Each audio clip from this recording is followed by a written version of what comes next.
आजी आपल्याकडे 6 महिन्यापूर्वी ना नाही, आता 2 वर्ष झाली. 2 वर्ष झाली. तर 2 वर्षापूर्वी आलेल्या बाहेरच्या डॉक्टरांनी ऑपरेशन सांगितलं तर चालता येत नव्हतं बरोबर. डॉक्टरचं नाव सांग. तर आजीची कंडिशन अशी सांगितली की चालणं उठणं बसणं सगळ्या गोष्टी बंद झाल्या. तर बघायला गेलं तर दोन्ही गुडघे बदलायला लावले. तर आम्ही जी प्रोसेस केली बघायला गेलं तर 1900 गुडघ्यामध्ये फॉल्ट नव्हता, तो दुसराच वेगळा नसांचा प्रॉब्लेम होता. त्या नसा ॲक्टिव्ह गड्या केल्या आणि ह्या आजी बऱ्या झाल्या. आता आजी एवढे चालायला लागले का आजीलाच माहिती नाही किती पोळ चालणार. आता पहिली काय कंडिशन होती आता काय ते सांगा. नाही, आता फारच कंडिशन चांगली झाली आहे माझ्या. 2 वर्षापूर्वी काय होतं? काही नाही, मला चालता येत नव्हतं. म्हणजे टायलेट नसलं म्हणून बसता येत खुर्चीवर बसवायचो, एका बाजूने मुलगा आणि एका बाजूने मी उचलायचो. मग टायलेट लागून जायचं. थोडंफार भावाचे सर्व डॉक्टर त्यांनी थोड्या गोळ्या दिल्या तुर्तास. ते म्हणे चेकअपच करा. डॉक्टरांकडे गेलो ते म्हणे ऑपरेट करायला लागेल. 15 ऑगस्टला ऑपरेट करायचं. मग इथं बहीण आलेली होती, ती म्हणे 1 वेळेस जा, नंतर ऑपरेशनचं बघ तू. आलो, मग आल्यानंतर मग थोडा फरक पडला.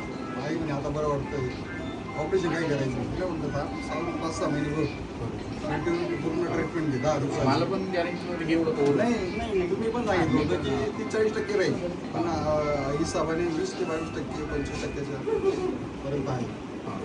तर ते तुम्ही सांगितलं होतं की ते तेवढं 20% राहणार. तुम्ही सांगणारच होते बा. 20% राहीलच बा म्हणे.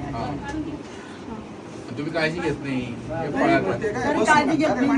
मांडीवाळी बसून घेते. आता सुनबाई कामाला जाते, मग करावंच लागतं थोडंफार. आणि ते तुम्ही बिलकुल बंद केलं होतं, मांडीवळून बसायचं.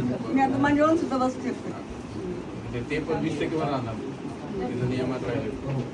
मग काय नाही चांगले आहे मी. मोठ्या मुलाचा रात्री मुळातच असं आहे की 6-7 लाख रुपयापासून वाचलं. जसं ऑपरेट केलं असतं 6-7 लाख रुपये ते लागले असते. त्याच्यानंतर तरी खाली काही काम करताना आलं मला. आणि वर्षभर मेडिसिन ते वेगळंच अजून. पण व्यंग किती हे आपलं नैसर्गिक झालं असतं. ते कृत्रिम राहील. हे कसं आहे, हे तितक्या दिवस चालेल तितक्या दिवस. आता तर हे बघा वय तर 67-68 चालू आहे. त्यानुसार किती दिवस चालणार आहे आता. आणि ते बॅकअप घेतलं तेच महत्वाचं. सेव खूप महत्त्वाचं. पण मग झालं काय की सगळे तुमच्यासारखे पेशंट असे ते गुडघा धरून बघतात. मुळात बघायला गेलं तर गुडघ्यात केलं असतं ना प्रोसेस, पण ती नसेल फॉल्ट तसंच राहिला असतं. म्हणजे तुम्ही ऑपरेट करून पण तो त्रास तसा आणि बरेच पेशंट लोक असं होतंय तो ऑपरेट करता पण रिझल्ट नाही भेटत. नाही हा गडबड. आणि काय होतं पेन किलरचा असर तो जाणवतो दुखणं गेलं. आमची एक सून आहे, तर एक गुडघा दुखतो. डॉक्टरांनी काय सांगितलं कसं